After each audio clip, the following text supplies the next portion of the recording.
Hello, my name is Zoe Duvalla, and this is my video essay for philosophy of modern medicine. And the topic is giving the arguments. Firstly, I'll be giving the arguments against reproductive cloning of humans. So, cloning is a big topic that we covered in class. A lot of people, majority of the people, are against it. So that's where we see these arguments fall into place. So the first argument that is the biggest factor that we learned about is the argument for genetic determinism. So the biggest bias that people see when they are looking at cloning human beings is that they be an exact, complete replica of the human previously, and that they would act the same, look the same, because they have the same genetics, everything would be completely similar. But genetic determinism only takes into account the biological factors and the genetic traits. It completely ignores the environmental influence that has to deal with the makeup of a human being.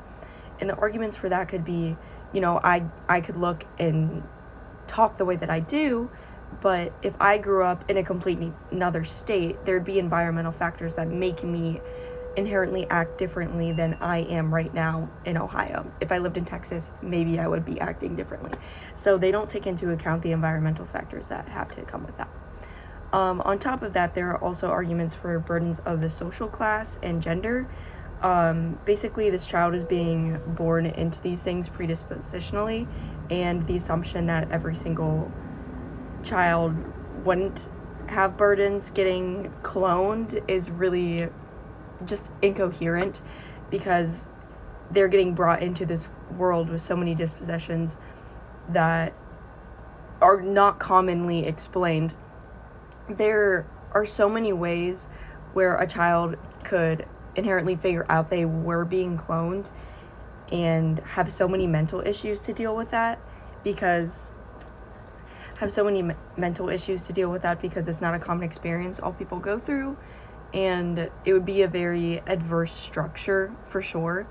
It would definitely be different for the family too, because we're looking at traditional roles of all of these people, but you are cloning somebody to bring in a specific role that was previously filled. So it puts this other kind of pressure on the child to inherently be exactly like the person before him. One of these arguments that we saw were the savior sibling argument, when somebody was reproduced just in order to basically save their sibling. So we looked at two types of arguments for reproduction of cloning, and there's two types of cloning. It's therapeutic and there's reproductive. Therapeutic is specifically to help somebody, like if somebody, for example, if your brother is sick in a family, you would be the only match for his kidney or organ or whatever. So you would have to inherently be cloned to reproduce and to help your sibling. And then reproductive cloning is just on the general consensus of population or reproducing a person that is no longer here. So when we're looking at the therapeutic argument specifically for savior siblings, it would draw a big ethical concern, because we're just looking at this child being created to help their sibling or somebody else in their family. So it just kind of draws ethical concerns about the production and value of their life. We also learned something, that it can't change grief. If you are reproducing your child, it's not going to be the exact same child. You can't change the grief that you went through and are going to continue to go through on this journey of reproducing your child. Grief is not linear, and you producing a child is not going to get rid of that initial loss that you have experienced, and you will be inherently continuously looking for what you have experienced and what you want in the previous traits of your previous child. We also learned that Leon Kass, he had an argument which is the last argument before we get to the topic. He had an argument on the issues of identity, and basically, kind of how I stated, it all intertwines. He's going to have these issues with identity, not knowing what he was created for, what they were created for, what their purpose is in life, if their only purpose was to serve to help their sibling. So it creates this big imbalance of identity and causes problems for the child when they didn't ask to be put into this position to help their sibling or family member. So it causes a big discrepancy along that line. So the case study we learned about was this man's wife and son got in a car crash. The wife was pregnant, the child died, the son died, and they'd wanted a family their whole life. So they were given the opportunity of reproductive cloning. So instead, the argument's it is asking if it's ethical to, God Lord, sorry, this is Ingrid. The argument is for if it's ethical for them to proceed with cloning their child that had passed away. So I've talked about a lot of things earlier, and personally, I believe it is not ethical for all of those reasons that I previously presented. But my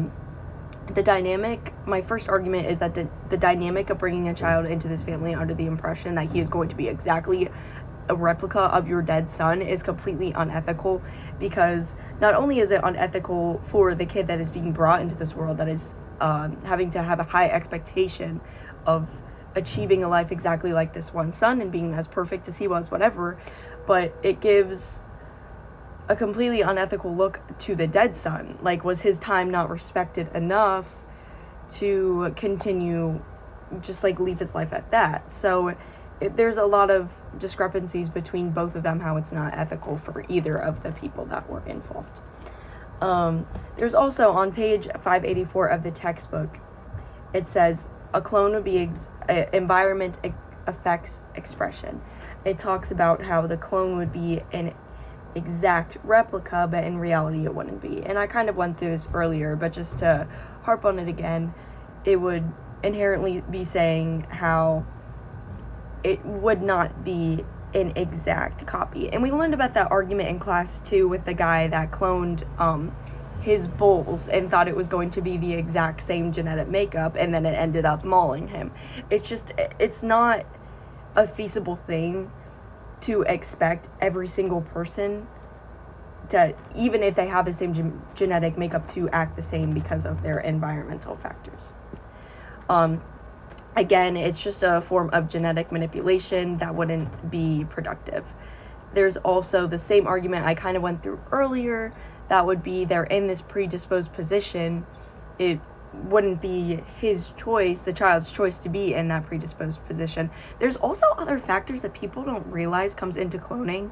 Like, can you clone people's gender? I don't think that's a thing that is completely accurate. You can clone somebody's genetic makeup, but what if they're harping so much on trying to get this genetic copy of their son that passed away and it ends up getting born as a woman? Like, there are so many factors that they don't take into account that are really naive about the cloning situation, where they just think that it's going to be a complete replica, when in reality our medical system and bioethics and everything like that, we are not that advanced. We are advanced, but not that advanced to completely reproduce a human exactly like they were, and environmental factors. It's just not a feasible argument. So it is hard to analyze the line of reproductive technologies too, but there's a line also, like I talked about, to increase reproduction, and in its entirety, I think the argument about reproduction is a really hard one to gauge, because when you're looking at arguments like this, people seem to just, like Octomom, she just wanted more children, so it's hard to gauge that line of reproduction when you have children and people that are not able to carry children. So cloning just kind of seems like an unethical situation in terms of that. There's also legalities in terms of the dead offspring. Page 587 of the textbook stated that the biggest issue with all of this, which it all intertwines, is that the child would feel like they are designed as a product and not a person, which I think is the biggest thing that we're now talking about in ethics class right now. Is we discussed autonomy, humanity, all of those things. If a child is not put under the impression that he is his own, he, she, they is their own factual acting agent of their own body, and they're seen as a product, that is not giving this child from birth autonomy. It is taking away their rights from autonomy. So by cloning their child, even though they're passed away, in this case study, they would be taking away their child's autonomy because they would not be giving him that chance to become an individualistic person. And from the get-go, they'd already be put into this mold. It's definitely really, really difficult to say, but this argument kind of goes into a very narcissistic claim that we have technology for the wrong reasons.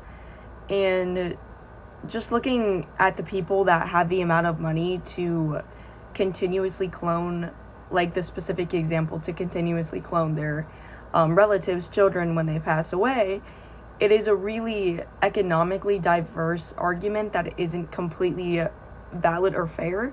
You're looking at tons of individuals that are going through grief every single day and that are struggling with these losses, but then you are basically saying that the rich people get to clone and have those people back in their lives. So it brings a very big issue of economic discrepancy, which I don't think we talked about a lot in class.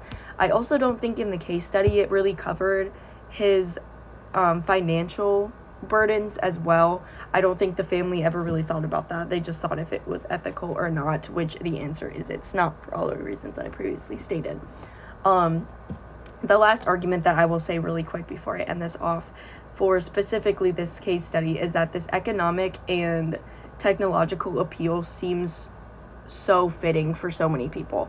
Obviously, with this case study, it's going to be hard because they're going to see the grief of what they've been through with not only one child, but two children, and now their goal that they wanted their whole life of having children is completely taken away. But if you look at how unethical it is from the medical and the doctor's standpoint of disclosing these kind of issues, they glorify it and they make it look like they'll just completely get a new son or daughter that is the exact same. And they don't take into account any of these discrepancies that these children will have to deal with, which is completely unethical and unfair, not only to the children, but to many other individuals in society. So it just kind of takes a lot of transparency on terms of the medical ethics board. But the issue here is that they're not doing that specifically in this case study. So we can see that, again, makes it unethical. By so many reasons today, we discovered that it is a very unethical situation to have reproductive cloning in this case study, but not only in general. So yes, this was my video essay. Sorry about my cat. She's a brat.